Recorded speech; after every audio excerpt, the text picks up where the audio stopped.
the first round for the first time in your career. Where is LeBron James? He's in Hollywood. Where's Kawhi Leonard? Kawhi Leonard. Oh, I don't know. You do know. You got nicknames now? That's a shaky one. Kawhi? Oh, my God. I like LeBron. It rhymes with LeBron, obviously. Okay. Well, I know he wasn't losing to Nigeria. We're going to talk about that, too. So the point is, when Wayne shows up, that he and Chris Paul are like brothers, and it puts Chris in a comfort zone, especially on the road, because Wayne was along the trail of the Clippers series, and when he showed up, good to great things happened. Right. So I was trusting that, and at the last second, I couldn't trust it. So that was point number 2. Then point number 3, it's funny how this is what I love about NBA basketball, especially at the highest level in the finals, the pendulum swings from game to game on the head coach of one team or the other team. Right. So Coach Bud was on the hot seat, and then last night he calls a fateful timeout in the first quarter. They fell behind 36-30. Boom, timeout. And then what happened? They go on a run, right? And you could say, what a genius timeout that was. Well, you know, okay, but that's... Trying to quell momentum. Okay, well, okay. And it worked. I got it. But now the pendulum swings back to Monty Williams. I love Monty Williams. I did not love what he did last night on 2 fronts. Again, he benched Devin down the stretch of the 4th quarter, actually the end of 3rd, all the way into the Right, correct. He obviously pulled him over and had a little talk with him and said, son, I'm gonna sit you the rest of the game because we need you in game 4. We need you to be ready. I just didn't like it, but we'll get into that in a little bit. The point is, big picture strategy.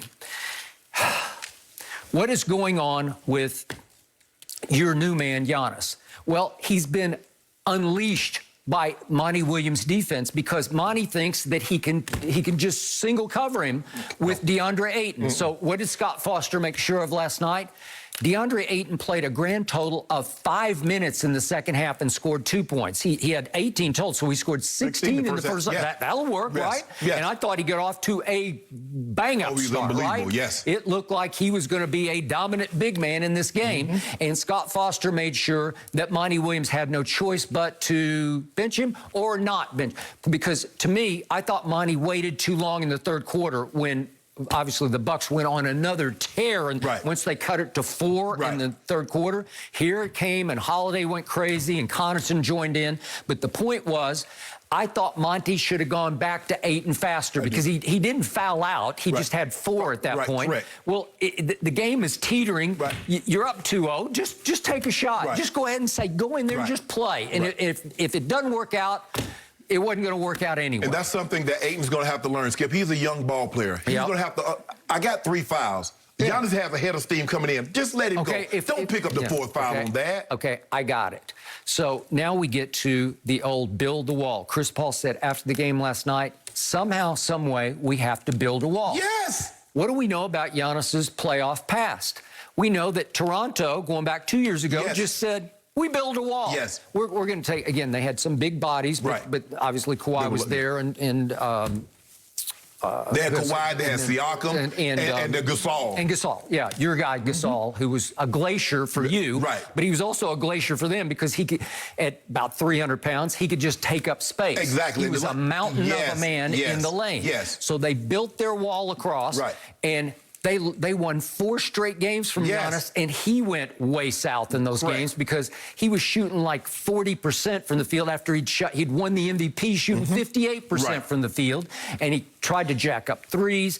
The point is, the way you beat Giannis is you build the wall and you make him frustrated. You get him out of rhythm and out of sync. Now, you have to take a lead in the game, but if you take a lead, if Devin Booker can make some early jumpers and you take a lead and it looks like the game is slipping away, Giannis will go crazy. Because he'll start running over people. He will.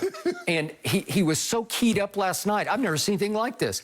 Budenholzer had to take him out with about 3 minutes to go in the game because he was hyperventilating. And he did this in He gets anxiety fatigue. And he did it in Game 7 at Brooklyn. Remember, he just got so amped up he can't he can't stabilize his breath, right? They have to just go sit him down. I've never seen a superstar who just goes completely over the top. thought it was his conditioning, but actually it's anxiety. Yeah. I had the same thing, and Dan Reeves used to tell me, he's like, son, you one of our best conditioned athletes. Why can't you run more than one? I was like, he's like, get back in there. You just have to calm down. Skip, you want it so bad. You're so excited, so anxious, and you just. I had no idea you suffered that. I did early in my career.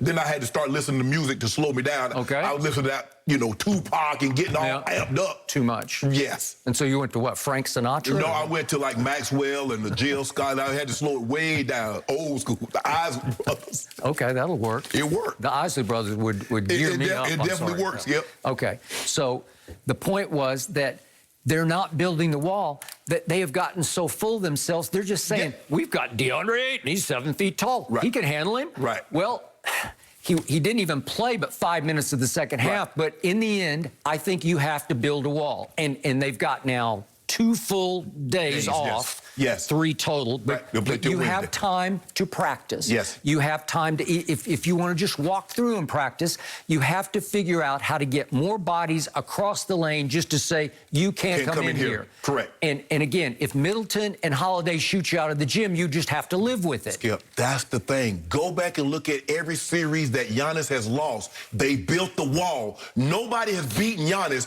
by going one-on-one with Giannis. He's that good. I don't know how other people in the league perceive Giannis, but he's that good. If you do not build that wall, he will beat you because he's so long, he's so skilled, he will Euro step you, and then you foul him. Now, you hope he's like the old Giannis and make 40% of those. But if he's going to make 76%, he's going to get you guys in foul trouble. Yep. Another thing that Milwaukee did that the Suns were doing, Skip, what were they doing? The Suns closed out every quarter, every half. Milwaukee did that last night. Remember the end of the end of the first half? Remember the end of the third quarter? Basically, the game was over. Okay. And so that's what the Suns were doing. Milwaukee flipped the script. Okay. So speaking of that, so in the first quarter, as we pointed out, Budenholzer has a very timely timeout. It's 36-30 Phoenix, and all of a sudden they close the quarter on a 16-3 run. But what's interesting to me is Giannis scored only 2 of those points. Right. So to your point, everybody else started to chip in and contribute and feel like they were part of the night. Right. So that wasn't so bad because in the third quarter, they withstood that barrage. And then in the third quarter, they cut it down to 74-70. Well, this is when it goes crazy because the home team is about to go on a 24-6 run in which Drew Holiday scores or assists on 22 of the 24 points. So this was not a Giannis. Correct. What's shocking is I just gave you 2 big stretches. Giannis scored 41 points, but he was not instrumental in either one of these stretches. Right. So if we could see what happened in the second stretch in the third quarter, the one that put the game away, if we could see the 3-point shooting by Drew Holiday and Connaughton, here we go. Kick out to Connaughton. Boom. Oh, that's it. One out. Rebound. That's the offensive rebound, second chance point. Okay, there's the first one. And that knocked it back up to 7. Here's Connaughton from the corner. That's Cameron the third Johnson one. got nosy on the backside. Yep. And here we go again. Holiday, that's his 4th 3-pointer of the quarter. And then one more to Connaughton, and this is a bomb. And that does it. Yeah. Because that boosted all the way back up to 22. So, and the game's basically over at that point. So my point is, Giannis didn't do that. Right. Those guys did do that. Giannis didn't do the 16-3 run at the end of the first quarter that put them in pretty commanding position. Right. Everybody else did. So I will give you, finally on a night, they had some chemistry, they had some ball movement, they had some trustability of everybody else. But it helps when they see Giannis is unchained. You know, when he's loosed, when he is unleashed, then it makes everybody feel great about themselves. And so they're like, oh, Giannis has got a huge advantage tonight. So do we. But guess what, Skip? When Giannis was unleashed, they weren't standing around watching. No. They were moving, and he was finding them. He had 6 assists. He had 6. Bobby Portis was tremendous off the bench on the glass. Skip, he's a big body. And that's what I'm saying. You got guys, Giannis, 6'11", Lopez, 7'1", 7'2", Bobby Portis, 6'10 and a half. Pound them little rascals inside. And what happened? Inside. Giannis had 24 points. Giannis had 41 points. 21 up, 24 of them came in the paint. Yep. And then he made 14. So he shot one shot out, made one basket outside the paint. You can live with that. I'm going to, listen, if Holiday and Middleton score 30 apiece and beat me, I'm going to have to live with that. Sure. But I know Giannis getting 40 and 15 will beat me. Okay. I know that. If Giannis is frustrated, he will show it quickly. Yes. You'll see it on his face. Right.